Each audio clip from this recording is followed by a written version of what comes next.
Hello, we're Malta. We're working through some interesting new arrivals of stock, and this is a crucifix showing Jesus, and I'll give you my best stab at assessing it.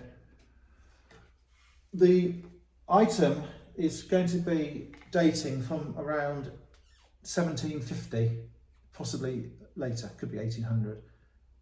I don't think it's going to be any earlier than that, but again, it might be. It's not medieval, and it's not Victorian, so it sits somewhere in the middle. I can't date it any more accurately because I don't have the knowledge to. I don't get to see an awful lot of them, and you have to be very wary of vendors' descriptions of these items, and I'm only going to tell you what I genuinely think it is. I think it is of that age. It's not an Italian cross.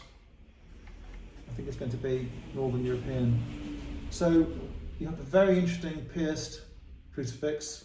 You have a very simple, it's not a fleur-de-lis really, triple flower type design.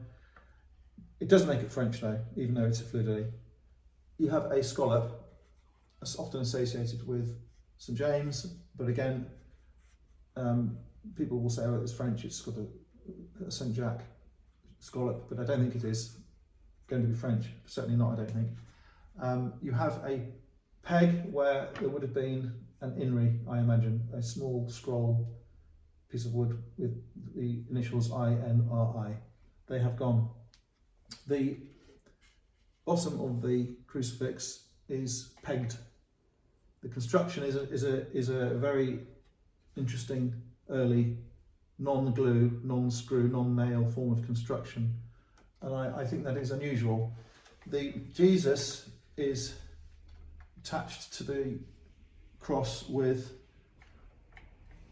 nails, or you could say split pins, because there seem to be two folded corners there, whereas on the back you can see one going through. So it's carefully made, and though it's carefully made and in quite good condition, other than cosmetic defects, though it's very well made, it is sort of wonky. It sort of leans back and it leads to one side. So the wood has changed and moved.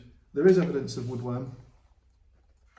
There is evidence of hand planishing, if that's the right word. You can see how it's been carved by hand. This is not machine cut on a bench. This is all hand done. You can see the individual little chisel marks. I don't know whether you can see them on the camera. So it's been worked by hand. It's been done by eye. There is extra decoration, chip carving here, hollowed out bottom, and I can't see that anything there has changed since it was made. It has had different colours. It's got a red paint, it's got a black paint, again a red paint.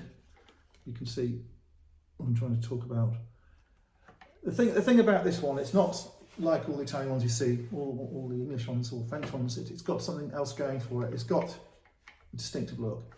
You have the ribs, you have a certain gauntness, a cloth for modesty carved into the same piece of wood.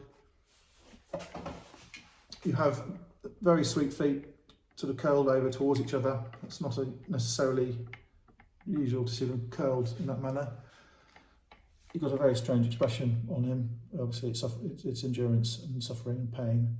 You have a beard, you have hair, you have a long arm, elbow, fingers, so that it looks like a crummy old crucifix when you look at it, but it's sort of bordering on folk art.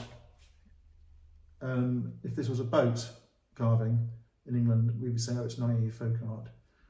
It's provincial, it's simple, there's no metal on it, no metal embellishments on it. There's no ormolu, there's no pressed tin or anything. It's a provincial devotional crucifix and body of Jesus. The colour of skin is a white, which has dulled down, and the wear on the Jesus is really, really convincing, genuine wear. There is worm here as well. So I hope I've got across the spirit of this thing, and this wasn't mounted on a wall. Some of the very big crucifixes, nearly all of them you see in the shops, antique shops and auctions, were to be hung up. But this is a freestanding one, and I think that really is very beautiful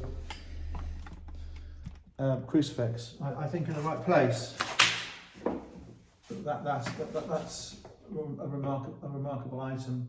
I'm sorry I don't know the exact location of where it comes from, but as I say, it's in Malta and it's for sale. Thank you.